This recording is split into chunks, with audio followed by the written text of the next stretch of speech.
big lunge from there. And he's going to try and make that lunge, and he does make that lunge down the inside. From beating pretty much every single great driver of this generation to his weird obsession with veganism and jewelry.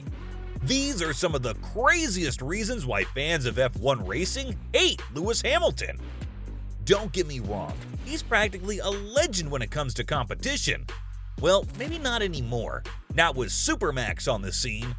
But all that fame can't come without a bunch of haters adding spice to his reputation. Even then, you'd be surprised to know most of them just hate him for beating their favorite drivers.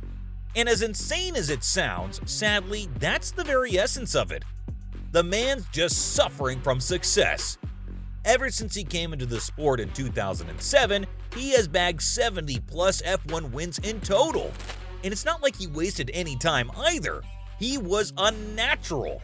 Every season he has taken home at least one victory to be proud of. But of course, you know what that means. He's pissing a lot of people off just by doing what he's good at. But let me tell you where it really started. Most debutantes are afraid to occupy spaces or have demands, but not Hamilton. He made it clear from the very start what he wanted. And the one thing he definitely couldn't do without was a powerful presence on the team. Not just that, he didn't want to be a second fiddle to Fernando.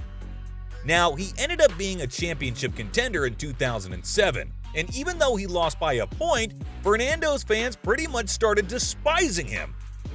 He had stood up to the big man, and that's when the tension truly began.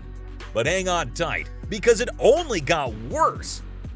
Just a year later, he beat Felipe Massa, and after that, Sebastian Vettel in 2017 and 2018. So yeah, you can imagine him rapidly collecting batches of fans who kept hating on him because he had managed to beat some of the greatest names in F1. What could he do? He was just that good at his job. But it's not just his skill level that's getting people so mad. He's pretty much the greatest troublemaker, even when he's off the track. I mean, millions of people look up to Hamilton as their role model. Because not only is he passionate about his sport and career, but he has also excelled at it in ways that are simply unbelievable to the eyes. But with all this respect comes an awful lot of responsibility. And you know what that means? There are eyes on you wherever you go. Yep, there's just no way to escape the scrutiny of the public. And some of his activities have raised quite a few concerns. Like how in 2016, he was caught recording himself while driving a Harley-Davidson in New Zealand. And if you don't think it's that big of a deal, you should know that it's illegal to do that, no matter what part of the world you're in. Not to mention, it was just so dangerous. I simply couldn't understand why he would endorse such impulsive decisions. Things got pretty out of hand for him too, as he got investigated by the New Zealand police, and it became a whole mess. But obviously, he's not the kind to learn from his mistakes.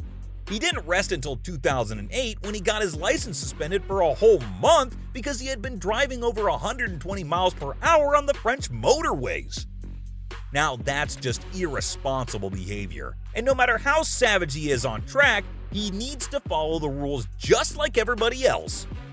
But no, he's extremely reckless, and things have gotten much more out of hand than this, especially because of his careless social media adventures. Now, don't get me wrong, he's one of the very few F1 drivers who are active on their socials, and fans love that. He keeps everybody updated on what he's up to and what's coming up next. But some of his posts make him seem a bit out of touch, to say the least. I mean, when rumors were floating around all over the place about Grid Girls making a possible comeback, he took a screenshot and put it up on his story. But that wasn't all. He captioned it with, "Thank you, Jesus," which made everybody stop in their tracks. I mean, literally, what was the man thinking? Even if he meant it all in a lighthearted way, fans were literally all over him to confront him about how he was objectifying women. And even though he deleted this Insta story as fast as he could, it just wasn't enough. He should have known what was gonna happen. But that's not the only time he has done something like this. It seems like he has absolutely no clue when to stop, and ended up saying some pretty sexist stuff. There's a prevalent culture in F1 racing about drivers not knowing how to stay morally correct, and of course that pisses people off. But it's just sad that Lewis is no different from everybody else, which was made entirely clear when he posted a story with his nephew back in 2017. What was appalling was what he said next. The fact that the little boy was wearing a dress and the driver went on to comment about how boys don't wear dresses. Why would you ever say that to a child? It might have seemed like a normal comment to him, but like I said, whatever he says and does has major consequences. And what he thought was gonna be a cute, playful video turned into a giant issue because he chose the worst words possible. Still, he did go on to apologize while saying that everybody's entitled to their own opinions. And in a bid to win his fans over, he even did a GQ magazine cover shoot wearing a kilt.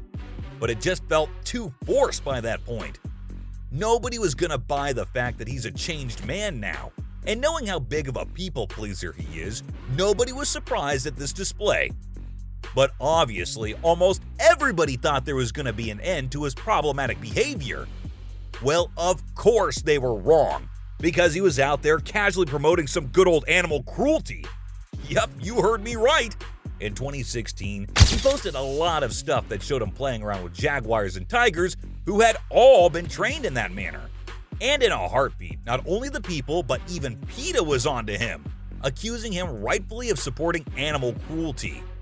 Because his actions clearly indicated that he didn't mind the taming of wild animals. When you're such a giant public figure, it's almost necessary to stand up against such acts. And no, Lewis, you can't use other living beings for your own fun and amusement. That's exactly what the director of PETA said in a statement, calling him out for using these big cats as photo ops, and how his actions were promoting an entirely wrong message. But his hypocrisy might be the winner of this list, seeing how he literally can't shut up about veganism. Yeah, he may not mind the idea of caging and taming the wildlife, but he really minds people eating meat. Pretty recently, he took to his social media in a bid to convert millions of his followers into vegans. And he planned on doing that by pleading before them, making them see how consuming meat is hurting the environment. But everybody ate him alive for that, because his career is a fossil fuel burning, carbon emitting super sport. As if that's not enough, he also had a whole private jet up until 2018. Really, Lewis? Was that not hurting the environment? Now, I get it. He may need some lessons on how to stay morally correct in front of the public. But until he finally learns, these are all the reasons why fans hate Lewis Hamilton. It's Hungary, I think, for me, it's been different to previous years where we've been fighting for wins.